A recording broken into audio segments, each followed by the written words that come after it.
साथियों नमस्कार। DMA India online YouTube channel में आपका हार्दिक स्वागत है। आज हम पर्सनैलिटी ऑफ द वीक की खास कड़ी में बातचीत करने जा रहे हैं पद्मश्री भारती बंधु जी से। भारती बंधु जी, आपका स्वागत है इस कार्यक्रम में।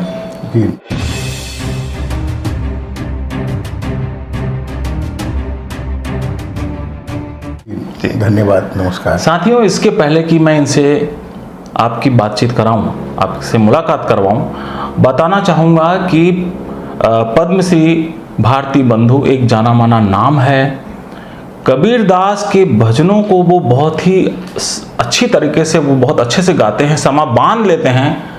और कबीर दास की जहाँ पर बातचीत आती है तो साथियों आपको मालूम है कि कबीर दास का क्या व्यू था, उनका क्या उनका जो विचार था, वो तमाम चीज़ों को समाहित करके ये समा बांधते हैं। आज इनसे ही इनके बारे में बातचीत करेंगे।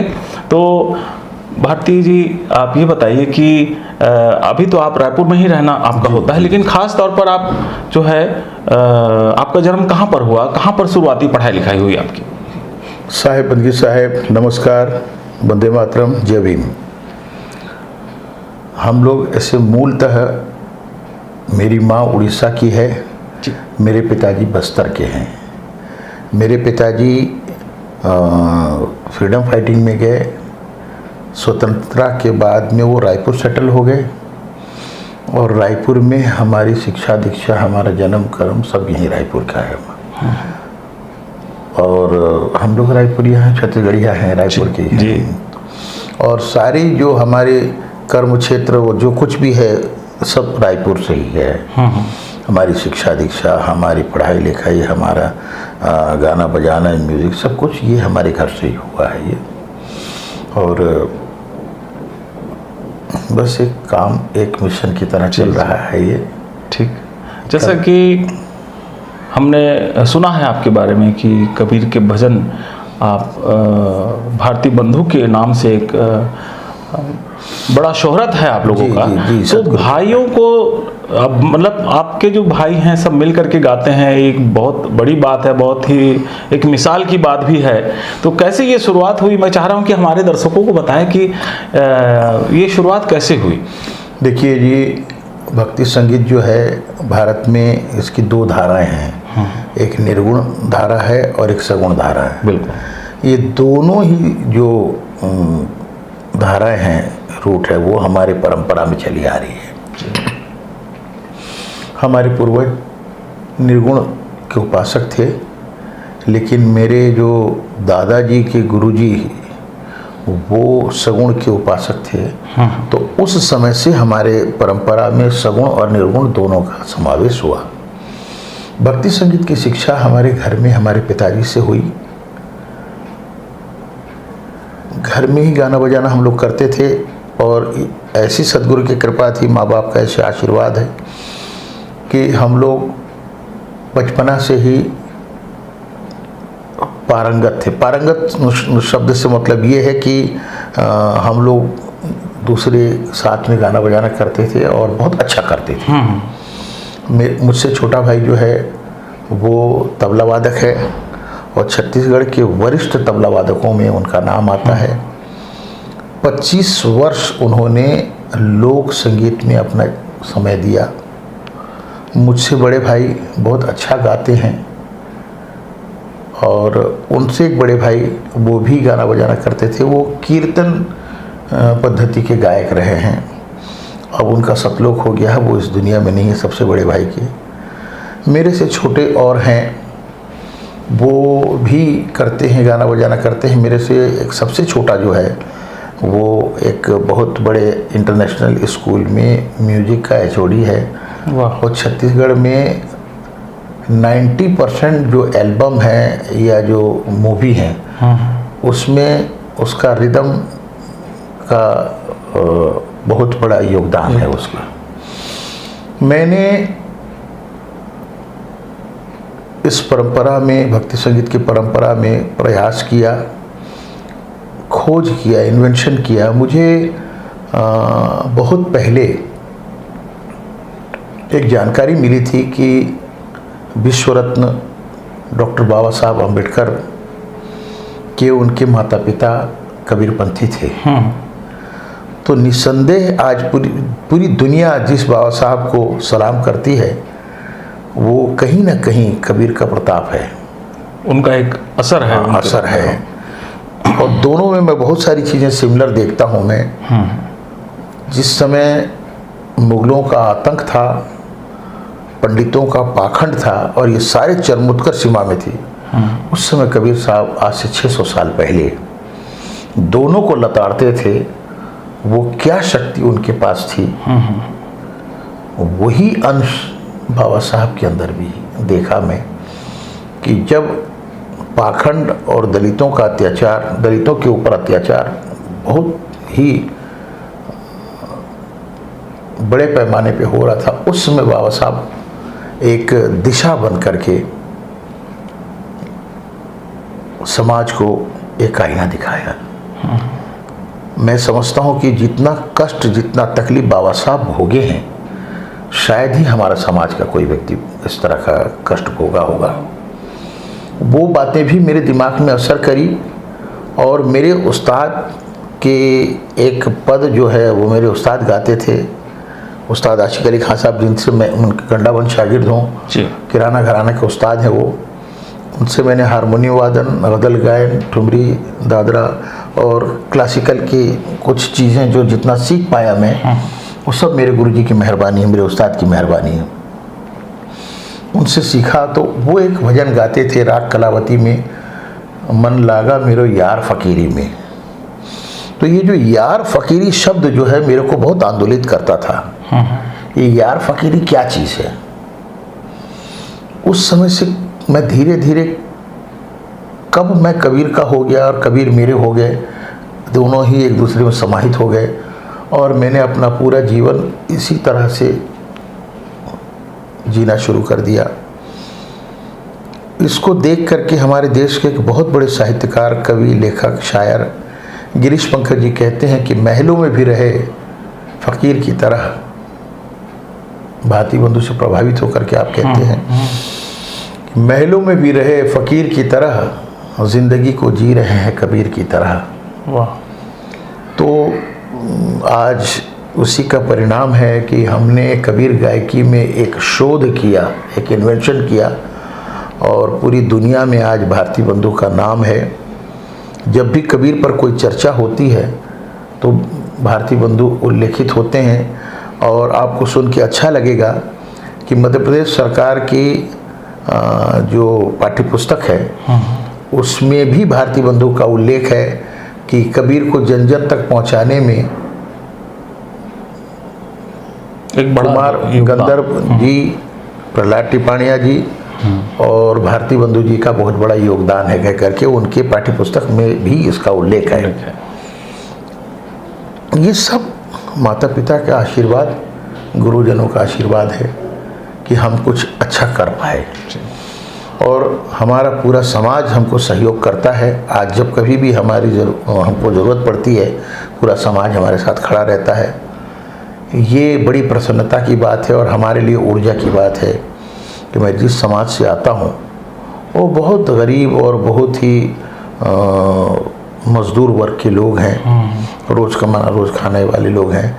लेकिन आज ये कहते हुए बहुत प्रसन्नता होगी और आपको भी अच्छा लगेगा कि हमारे समाज में डॉक्टर, इंजीनियर बन रहे हैं, हमारे बच्चे भी पढ़ाई लिखाई कर रहे हैं, यूपीएससी की तैयारी कर रहे हैं। अगर ईमानदारी से उनके साथ अच्छा व्यवहार किया जाए तो आने वाले समय में बहुत सारे बच्चे आईएएस, आईपीएस भी होंगे और अपना ओन बिजनेस भी इंस्टॉल कर रहे हैं।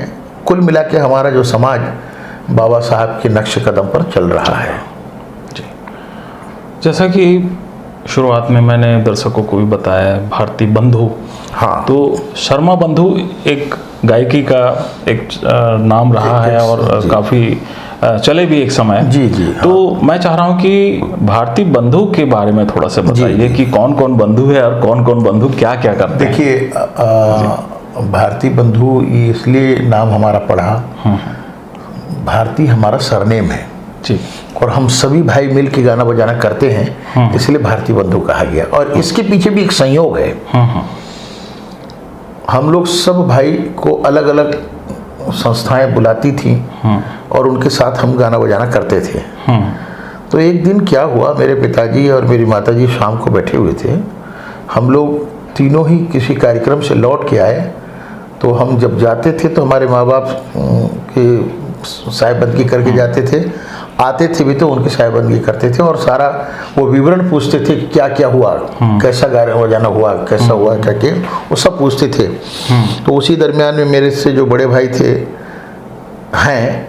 वो, मैं, मेरे छोटा भाई, हम लोग सबके सब बैठे थे। तो वो बोलते कि यार बाबू देखो, तुम लोग दूसरे के पास जाते हो और चार चांद लगा देते हो यार, तुम लोग खुद क्यों नहीं मिलके गाना बजाना करते हो। वो बात हमको लग गई असर। और कोइंसिडेंट वो हुआ ये कि चैत्र नवरात्र के अष्टमी के दिन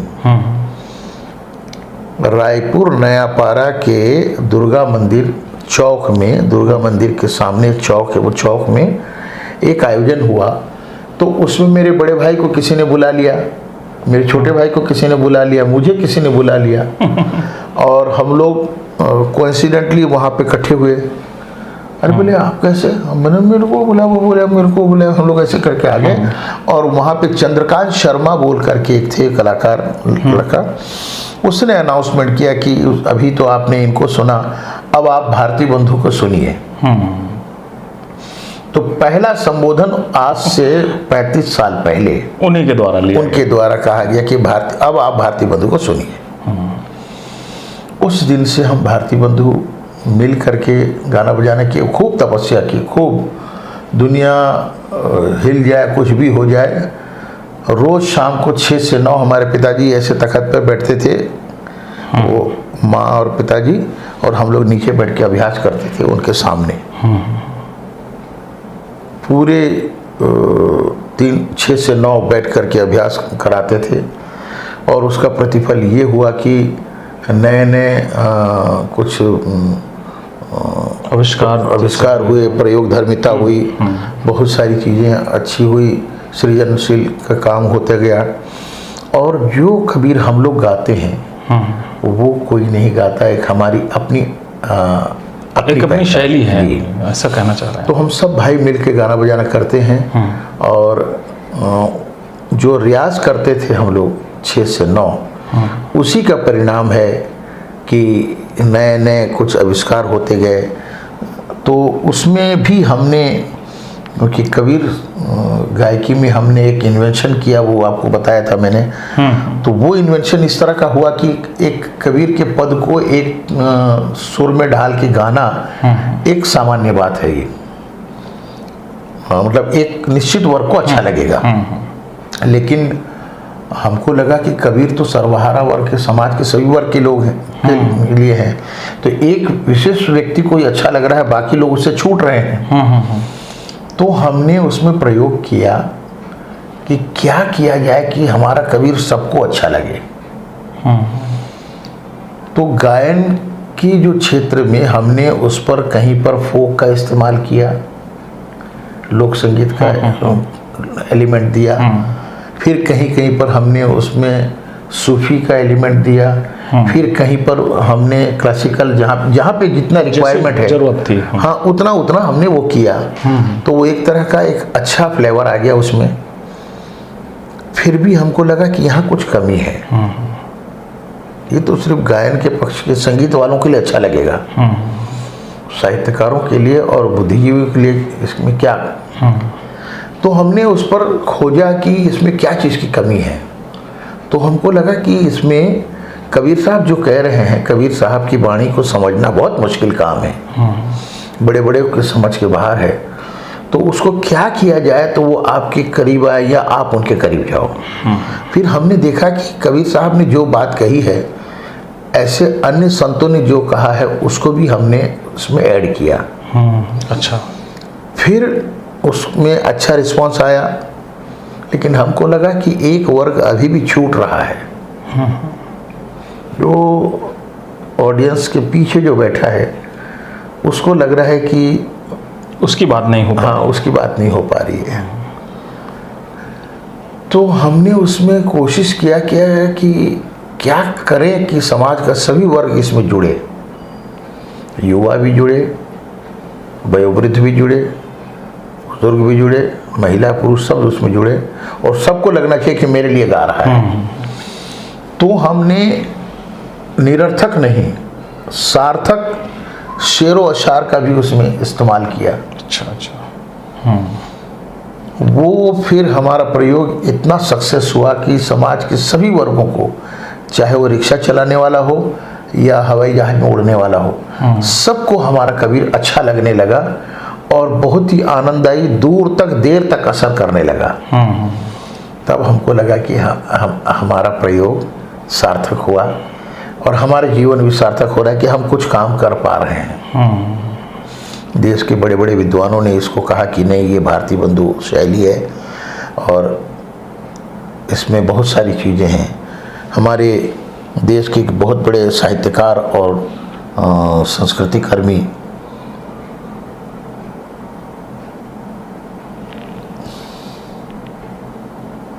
अशोक वाजपेयी जी, अशोक वाजपेयी जी का कमेंट है कि कबीर गायकी में कबीर का फक्कड़पन होना बहुत ज़रूरी है,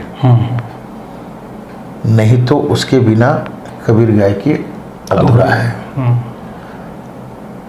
फिर वो कहते हैं कि भारतीय बंधु में ये फक्कड़पन दिखता है, इसलिए मुझे इनका गाना बहुत पसंद है और मेरे ही नहीं, पूरी दुनिया के लोगों को, जो भी कबीर अनुरागी है, सबको अच्छा लगता है। ऐसे बहुत सारे विद्वानों ने कमेंट किया है कि डॉक्टर नामवर सिंह ने तो यहाँ तक कहा कि NCERT में मेरा प्रोग्राम हुआ तो डॉक्टर PK दास को कहते हैं कि दास साहब, अगर कबीर को जिंदा रखना है तो भारतीय बंधु के कार्यक्रम कराते रहें। बहुत बड़ी बात, इनके मुंह से कबीर बोलता है। और यही बात हमारे छत्तीसगढ़ के बहुत बड़े साहित्यकार और समाज सेवी डॉक्टर हरि प्रसाद ठाकुर प्यारेलाल जी के उनके बेटे, उन्होंने कहा कि बाबू मुला इसे लगते कि कबीर तोरिच बर ये सब वाणी लग केहरीस, और आज अगर कबीर साहब होतीस तो मुँह चूम लेतीस। मतलब आज अगर कबीर होते तो तुम्हारा मुंह चूम लेते, तुम्हारे मुंह से कबीर बोल रहा है। ये उनकी वाणी है। ऐसे बहुत लोगों ने कहा है, बहुत लोगों ने और विद्वानों ने कहा है।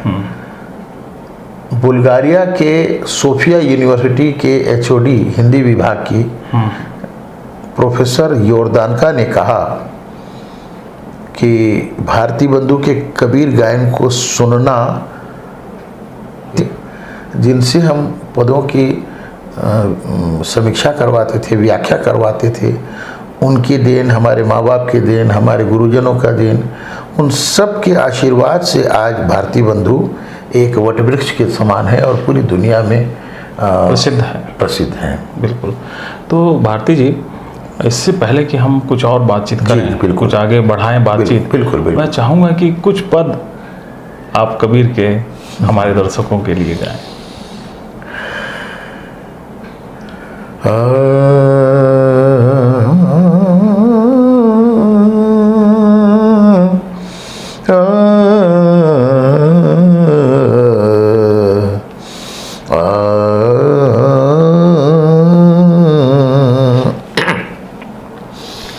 उसके पहले मैं गिरीश पंकज जी के 4 पंक्ति आपको भेंट करता हूँ।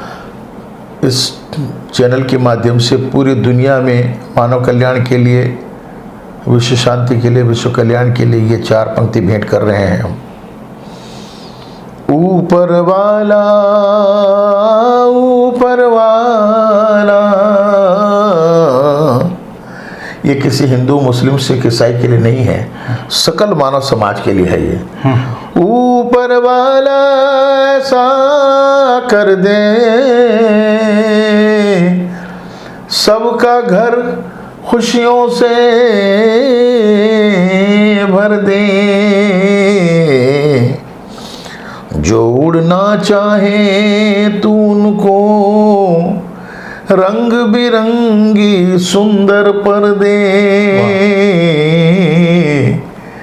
रंग बिरंगी सुंदर पर्दे, एक डाली दो पंछी रे बैठा, कोई गुरु कोई चेला,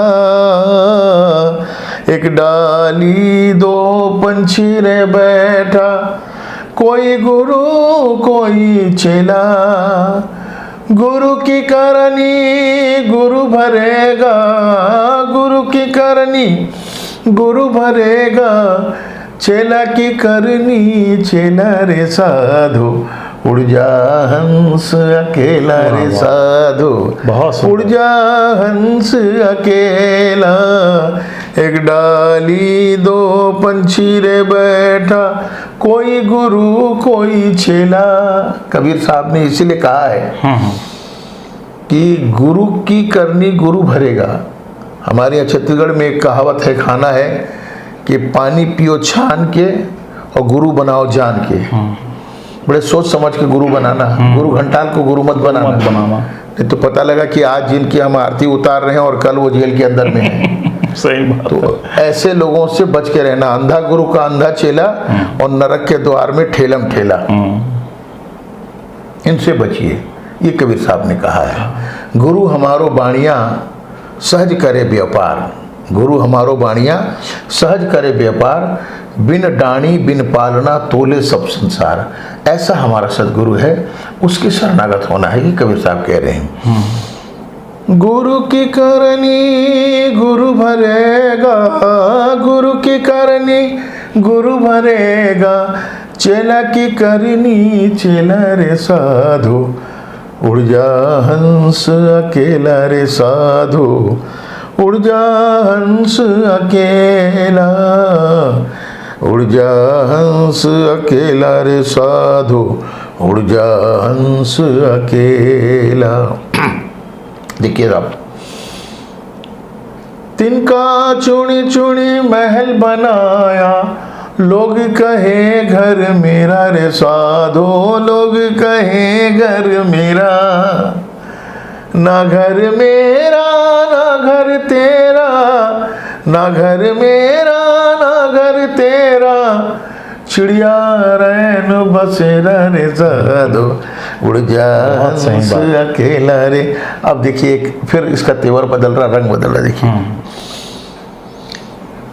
माटी से तू आया रे मानो, फिर माटी मिलेला रे साधो, फिर माटी मिलेला, घिस घिस साबुन तन को धोया, घिस घिस साबुन तन को धोया, मन को कर दिया मैला रे साधु, उड़ जा हंस अकेला रे साधु। गंगा आपके अनजाने पापों को धोती है, आपके जिस्म को शुद्ध करती है, आपके और पाप विचार करता है, शरीर नहीं करता है। विद्वानों का कहना है कि पाप जो है विचार करता है, और बाबा साहब ने और भगवान बुद्ध ने विचारों को शुद्ध करने की बात कही है। लोहा को कोई चबा नहीं सकता, खा नहीं सकता, लेकिन लोहा को जंग खा जाती है। भगवान बुद्ध कह रहे हैं आदमी को कोई दूसरा पतित नहीं कर सकता, उसके विचार ही उसको खत्म कर देता है। जब विचार में जंग लग जाए, लोहा में जंग लग जाए, तो दोनों ही खराब हो जाते हैं। विचारों का शुद्ध होना बहुत जरूरी है। उड़ जा हंस अकेला साधु, उड़ जा हंस अकेला। बहुत अच्छा।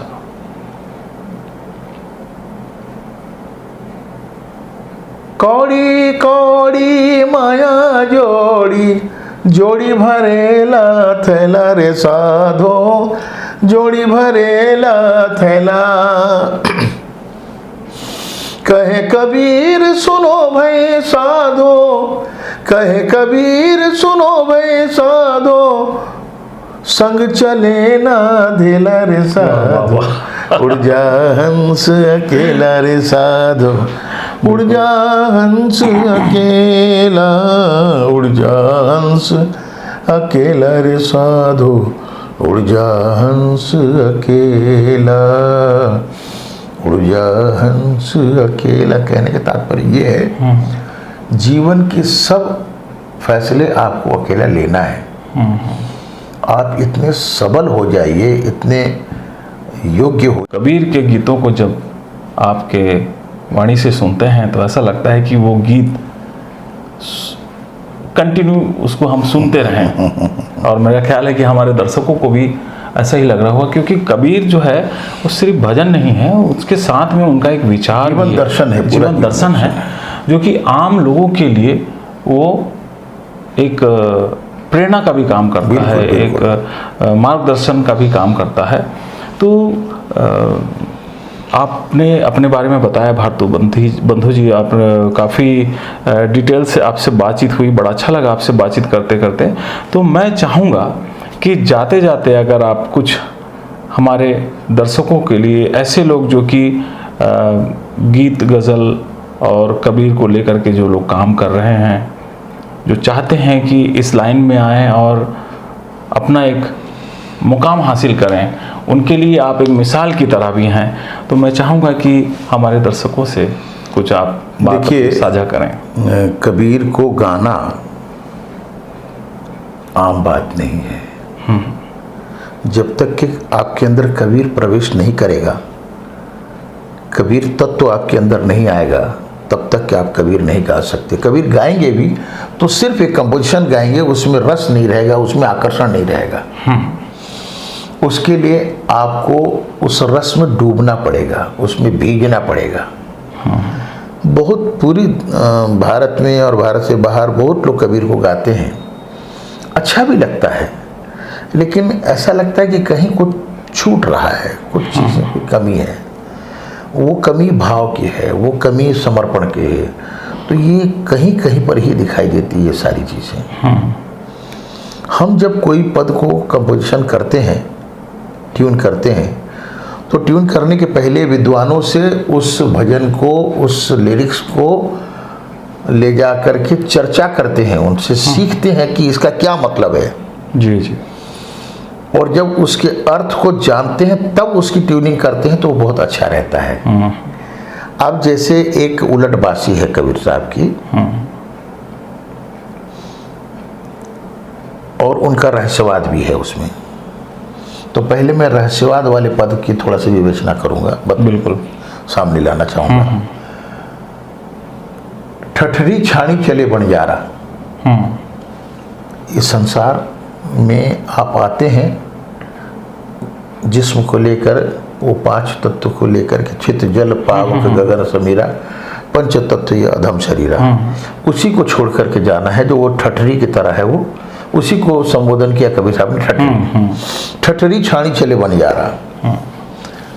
इस ठठरी, इसमें संख्या का देखिए कैसा प्रयोग है ये, और ये रहस्यवाद है। देखिए, इस ठठरी बिच पांच रतन धन,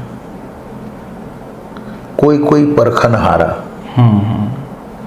अब ये क्या पांच है, ये रहस्य है, ये जानना पड़ेगा ये। और जानने के लिए किसी सदगुरु के शरण में जाना पड़ेगा, किसी विद्वान के शरण में जाना पड़ेगा। इस ठठरी बिच पांच रतन धन, कोई कोई परखन हारा, डिग पर ठठरी गिर पर मंदिर, तामे चिकना गारा, ठठरी छानी चले बंजारा। अब दूसरा अंक है, ये पहला 5 का अंक था, दूसरा अंक 7 है। इस ठठरी बिच 7 समंदर, इस ठठरी बिच 7 समंदर, कोई मीठा कोई खारा। अब यहाँ पर आप बुद्धि विचार कीजिए कि क्या है वो। भाई समंदर का पानी खारा होता है, लेकिन साहब कह रहे हैं कि इस ठठरी बिच 7 समंदर, कोई मीठा कोई खारा। अब ये मीठा कौन सा और खारा कौन है? हमारे संतों ने अगर कहा है तो यही सही है। उन्होंने मीठा कहा है तो जरूर मीठा है। तो वो मीठा कौन सा है और खारा कौन सा, ये समंदर कौन सा है, ये समझने की बात है, ये रहस्य की बात है। इस ठठरी बिच 7 समंदर, कोई मीठा कोई खारा। इस ठठरी बिच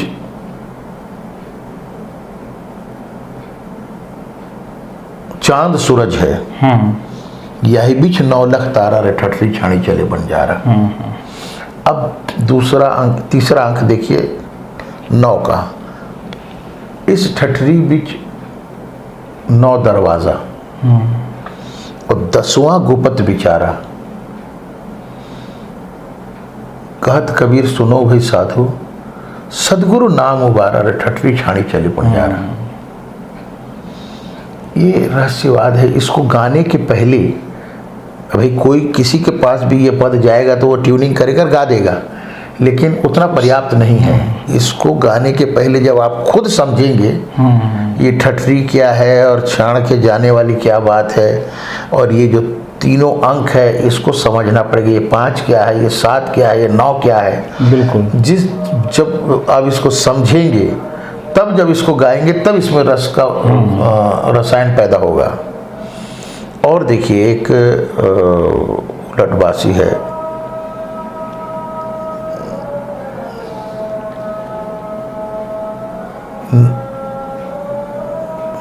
उसका अंतरा मैं बताना चाहूँगा।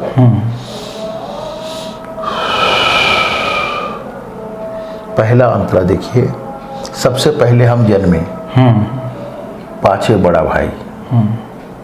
कैसे संभव होगा? लेकिन संतों ने कहा है तो यही सही है। सबसे पहले हम जन्मे पाछे बड़ा भाई, धूमधाम से पिताजी जन्मे पाछे जन्मी माई। कैसे होगा? कैसे होगा? पहले हम जन्मे, उसके बाद मेरे बड़े भाई, उसके बाद मेरे पिताजी, उसके बाद मेरी माता जी। भजन में लागे रहना भाई। सिमरन करते रहोगे, भजन कीर्तन करते रहोगे तो गुरु हाथ पकड़े रहेगा, और सदगुरु के हाथ से बंधे रहोगे तो सारी समस्याओं का समाधान हो जाएगा। अर्थात ये है, अभी तो मेला ठेला नहीं होता है, लेकिन पहले मेला बहुत होता था हर गांव शहर में। तो जब बच्चा हाथ पकड़ता था बाप का, तो बाप बोलता था कि नहीं मैं पकड़ूंगा। उस समय बात समझ नहीं आती थी कि क्यों बाप हाथ पकड़ता था और बेटा से बोलता था कि तुम मत पकड़ो मैं पकड़ता हूँ। बेटा अगर पकड़ा है हाथ तो उसके हाथ से छूटने की संभावना पूरी है। बिल्कुल। लेकिन अगर बाप ने हाथ पकड़ा है तो वो नहीं छोड़ेगा, नहीं छोड़ेगा। बिल्कुल। भजन में लागे रहना भाई। मेरा सतगुरु पकड़ा हाथ भजन में, मेरा परमात्मा, मेरे सदगुरु, मेरे साहेब अगर हाथ पकड़ा है तो वो नहीं छोड़ेगा, वो पार लगा देगा। लेकिन अगर हम पकड़े हैं तो कहीं पर डूबने के चांसेस 100% है।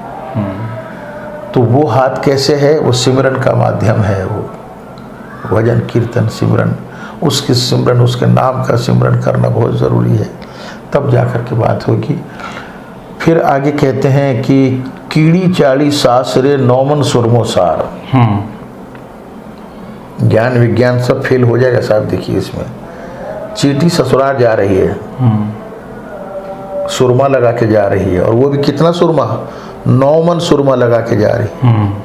तो ये हिंदी साहित्य का विराटता का भी इसमें समावेश है, और अध्यात्म भी शामिल है, बहुत सारी चीज़ें इसमें शामिल है। कि कीड़ी चाली सासरे 9 मन सुरमो सार। चींटी ससुराल जा रही है, सुरमा लगा के जा रही है, और वो भी 9 मन सुरमा लगा के जा रही है। और आगे क्या हो रहा है देखिए, हाथी घोड़ा लिए बगल में। चींटी हाथी को और घोड़े को बगल में लगा रही है।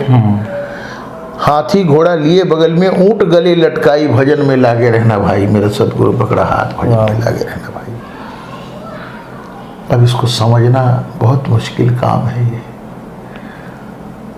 अब आप हमारे दर्शकों को बताते जाएंगे नहीं कि ये इसका अर्थ क्या है? मैं मेरे ऐसे तो कहने से आसान होगा। देखिए ये बहुत मुश्किल काम है।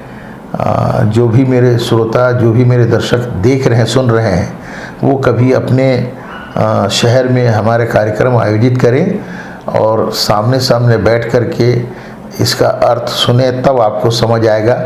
क्योंकि ये इसके माध्यम से समझाना ये इतना बड़ा विषय है कि शंका रह ही जाता है। हाँ, इसमें एक लिमिट समय है। हाँ, उस लिमिट समय में तो क्योंकि पूरी चीज़ों को बांधना ये चैनल के माध्यम से बात करना एक टाइम लिमिट है, एक उसकी एक मर्यादा है, हर चीज़ की एक लिमिट है। अगर हम कहीं पर बैठ कर किस पर चर्चा करेंगे तो एक विस्तृत चर्चा हो सकती है। बिल्कुल। और अंत में एक जगह कबीर साहब इसके आगे कहते हैं, आखिरी वाले बंद में, सीढ़ी 40 आसरे 9 मन सुरमोसार, हाथी घोड़ा लिए बगल में, ऊँट गले लटकाई, भजन में लागे रहना भाई। अंडा था तब बोलता, अंडा था तब बोलता, बच्चा बोलत नहीं। अंडा बोल रहा था, बच्चा नहीं बोल रहा है। जब वो अंडा बच्चा बन गया तब वो बोल नहीं रहा है, जब अंडा था तब बोल रहा था वो। अंडा था तब बोलता, बच्चा बोलत नहीं। और कहे कबीर सुनो भाई साधु, और मूर्ख समझत नहीं, भजन में लागे रहना भाई। मेरा सतगुरु पकड़ा हाथ, भजन में लागे रहना भाई। बाबा साहब और भगवान बुद्ध की सिद्धांत इसमें लागू होता है कि शिक्षित बनिए, संघर्ष करिए, संगठित होइए। जब शिक्षित होंगे तो इसके मर्म को समझेंगे, संगठित होंगे तब इसके अर्थ को जानेंगे, और जब इसके अर्थ को जानेंगे तब आप संघर्ष करेंगे। नहीं तो कैसे आप संघर्ष करेंगे? जैसे आपसे सवाल कर दिया कोई, तक आप नहीं जान पाएंगे तो आप तो कैसे बात कर संघर्ष माने क्रांति है, क्रांति। तो इस तरह की क्रांति आज से 600 साल पहले ये रेवोल्यूशन जो है, स्पिरिचुअल रेवोल्यूशन कबीर साहब ने शुरू किया था। अच्छा, जैसे मैं इस बीच में एक प्रश्न और मेरे दिमाग में आ रहा है, वो ये है कि आगे भारती बंधु अभी क्या करने जा रही है, क्या उसका ड्रीम प्रोजेक्ट है, क्या कुछ प्लान है? मैं चाह रहा हूँ कि ये भी आप हमारे साथ साझा कीजिए। देखिए, कबीर साहब का मिशन को दुनिया की कोने कोने में पहुंचाना है। आज पूरी दुनिया जल रहा है साहब, जिधर देखिए उधर आग लगी हुई है। कोई जाति के लिए लड़ रहा है, कोई धर्म के लिए लड़ रहा है, नफरत है चारों, सारे तरफ नफरत ही नफरत है। कोई अपने पावर को बढ़ा रहा है, कोई अपनी शक्ति को बढ़ा रहा है, कोई अपने देश को बढ़ा रहा है। दुनिया भर के सब लगे हुए हैं। क्या कर लेंगे? आज पता लगता है कि ये आदमी इतने 1000 करोड़ का घपला करके देश छोड़ के भाग गया, ये कर लिया।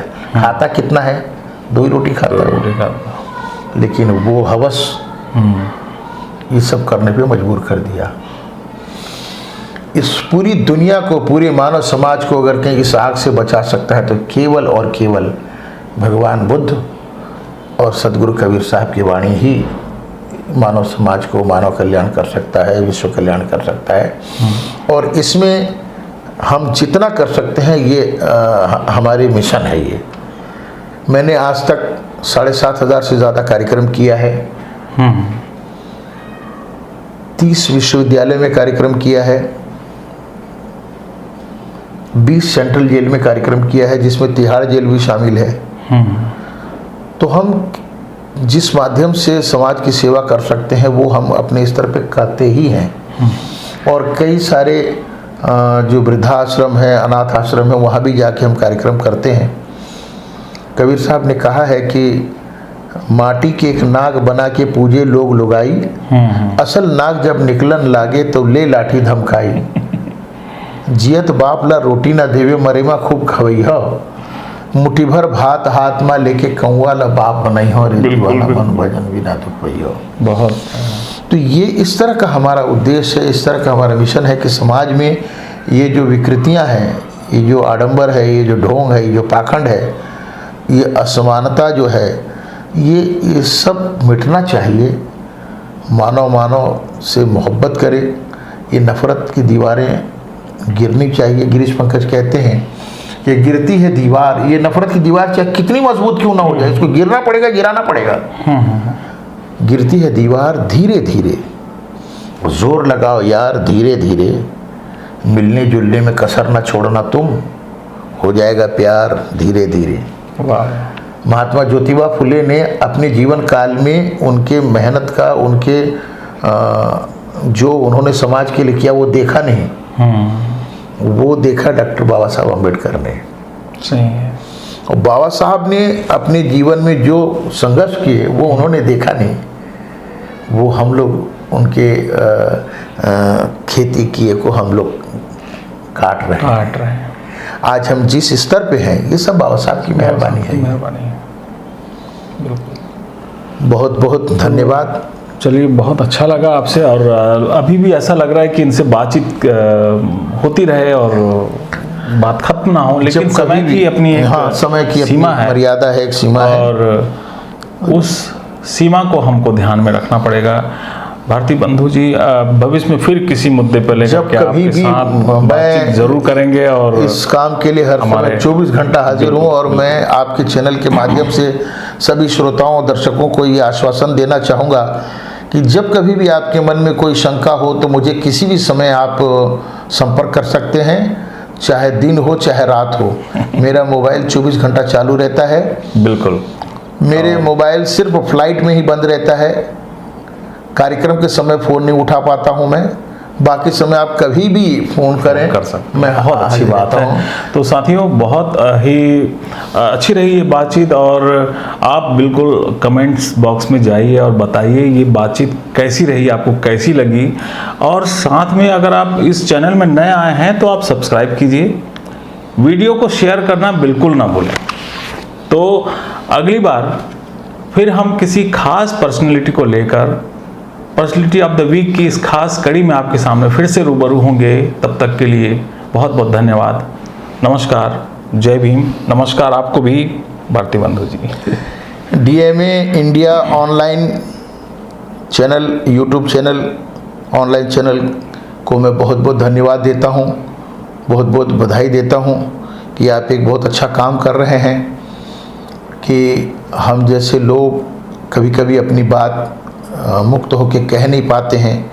बहुत सारी हमारी भी समस्याएं, हमारी मजबूरी है कि स्टेज में हम जो बात नहीं कह पाते हैं वो इस तरह के चैनल से आप तक पहुंचाते हैं हम, और अपने मनोविचार को, मनोभाव को आप तक शेयर करते हैं। जो भी श्रोता हैं, जो भी हमारे दर्शक हैं, उन सबसे आग्रह है कि इस चैनल को सब्सक्राइब करें, लाइक करें, और कमेंट बॉक्स में ज़रूर लिखें कि आपको क्या अच्छा लगा और क्या इसमें रद्दोबदल किया जा सकता है, कितना परिवर्तन किया जा सकता है, क्या क्या अपने सुझाव है वो आप ज़रूर दें। और आज के एपिसोड को आप ज़रूर देख करके इसमें कमेंट ज़रूर करें, ताकि हमको उत्साह हो कि हमने जो बातें आपसे की है वो कितना सही है, कितना गलत है। कहीं हमसे भावावेश में बातचीत के दौरान में हम रवा रवी में कुछ गलत तो नहीं कह गए, तो वो सब के लिए हम क्षमा प्रार्थी हैं। फिर से एक बार साहेब बंदगी साहेब, नमस्कार, वंदे मातरम, जय भीम। जय।